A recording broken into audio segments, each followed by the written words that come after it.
Bonjour à tous, on va donc continuer avec notre dernier cas d'égalité. Donc c'est le troisième cas que je vais vous laisser recopier. Donc tout simplement, les trois côtés vont avoir la même longueur.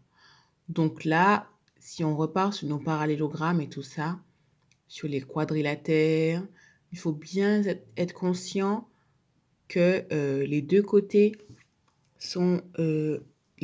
opposés du carré, du rectangle, du parallélogramme, du losange sont égaux, que les diagonales de ces quatre quadrilatères, qui sont ceux que l'on connaît le mieux et qu'on utilise le plus souvent, se coupent en leur milieu et qu'elles sont égales. Dans le cas du carré, elles ont la même longueur. Le rectangle aussi, elles vont avoir la même longueur. Et en plus, on aura deux petites propriétés. Donc, soit elles forment un angle droit pour le losange et le carré, soit rien du tout pour le parallélogramme et le rectangle. Mais ça, c'est des petites propriétés à savoir. Donc, on essaiera de retravailler sur ça en premier aujourd'hui. Et il y a vraiment très peu d'exercices dessus dans le livre. Je viens de faire tout le chapitre et il n'y en a pas sur ce troisième cas. Donc, j'en ai trouvé deux, dont un où on peut ne pas l'utiliser. Donc, c'est à vous de voir pour ça. Donc, je vous laisse recopier ce troisième cas si vous ne l'avez pas encore fait, qui dit que si les trois côtés d'un triangle sont égaux, de deux triangles, pardon, sont égaux 2 à 2, alors les triangles sont égaux.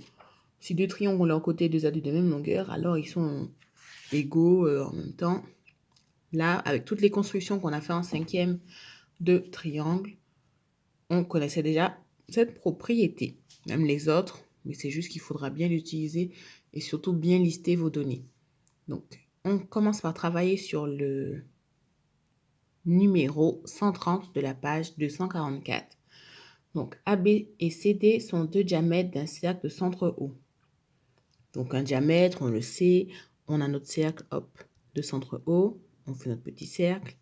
On a les deux diamètres, donc ce sont des cordes qui passent par le centre du cercle. Les deux diamètres s'appellent AB et CD, ne vous trompez pas. Du coup, le quadrilatère s'appelle ACBD, ADBC. D'accord? C'est bien ce qu'ils ont écrit. Pourquoi le quadrilatère ACBD? Alors, j'aurais dû faire un dessin moins carré.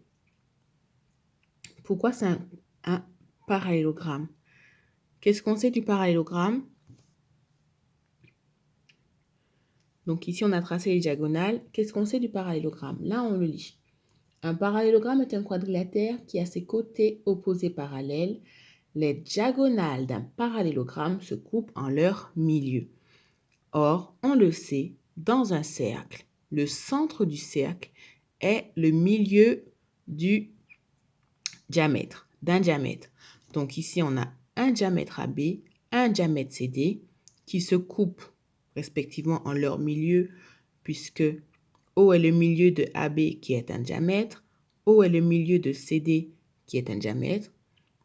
Donc, les deux diagonales se coupent en leur milieu, c'est un parallélogramme. Je vous laisse rédiger ça proprement, tranquillement.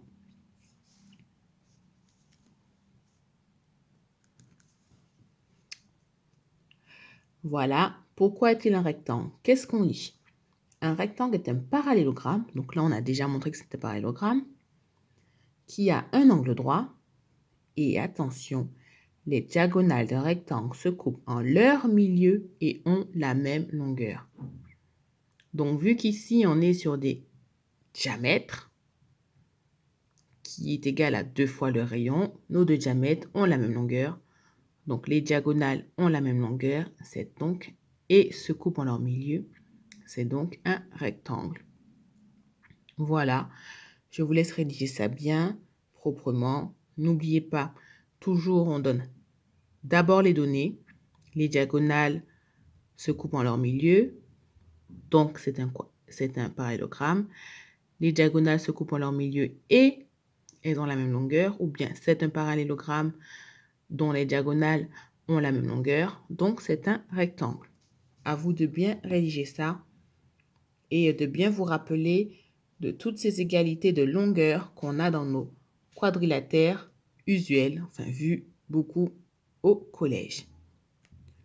Alors, je viens de me rendre compte que la vidéo ne sera pas dans le bon sens. Je ne sais même pas si je prends... J'essaie de la mettre dans le bon sens pour la fin. Alors, j'espère que ça vous sera plus agréable et que ce sera surtout visible sur YouTube. Alors, on va passer maintenant à notre exercice numéro 30. Donc, celui où on est vraiment obligé d'utiliser le troisième cas d'égalité dans le livre. Donc, numéro 30 de la page 178. Après, pareil, c'est un exercice où on aurait pu utiliser une autre égalité. Bon, je trouvais que compter les carreaux et les diagonales des carreaux, donc la longueur de chaque côté, était plus simple que sur les autres propriétés. Les triangles ABC et ADE sont-ils égaux? Justifiés. Alors ici, on a par exemple les côtés AB et DE qui sont les diagonales des mêmes rectangles de 3 par 1, donc de 4 carreaux par 1 carreau. Donc les longueurs sont les mêmes. Pareil, en comptage, c'est compliqué, mais ça se vaut comme justification. Donc je vous l'écris juste pour AB égale DE.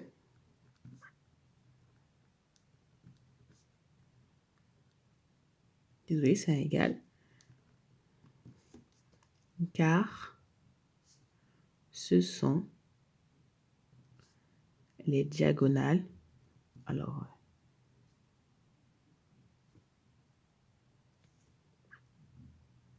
de rectangles de même dimension.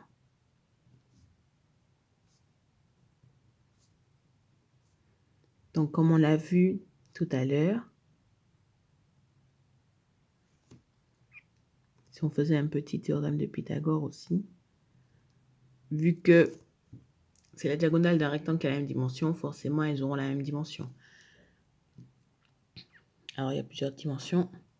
Voilà, et c'est pareil pour CA, donc qui est la diagonale de 3 par 3, comme AD, et CB qui va avec AE, puisque c'est la diagonale de 2, 4, 6, 7, 7 par 2, 2, 4, 6, 7, 7 par 2.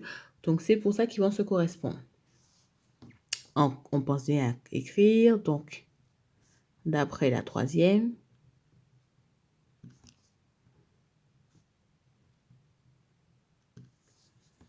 Voilà. Les triangles vont être égaux.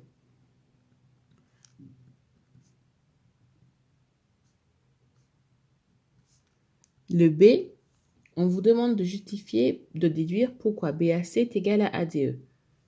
BAC est égal à ADE parce que tout simplement, ils sont homologues. Voilà, donc une fois qu'on a les triangles qui sont égaux et qu'on trouve qui est homologue à qui, ils sont forcément égaux.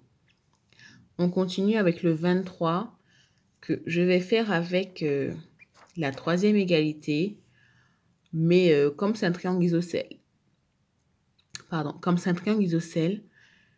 les angles à la base sont aussi égaux, donc on aurait pu utiliser ça. Comme c'est un triangle isocèle, l'axe de symétrie, c'est la bisectrice de l'angle de sommet A, c'est la médiatrice du segment BC, c'est la hauteur en même temps. Donc du coup, toutes ces propriétés auraient pu être utilisées avec les angles pour justifier. Moi, je l'ai fait avec les égalités de côté. Donc pareil, en plus, comme on vous dit que c'est l'axe de symétrie du triangle, donc ce qui est à gauche est forcément égal à ce qui est à droite, puisque c'est une symétrie.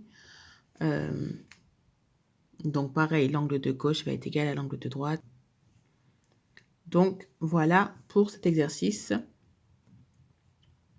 Donc expliquez pourquoi les triangles ABM et ACM sont égaux. Ben, c'est de la symétrie. Donc BM va être égal à MC car ils sont symétriques. Voilà.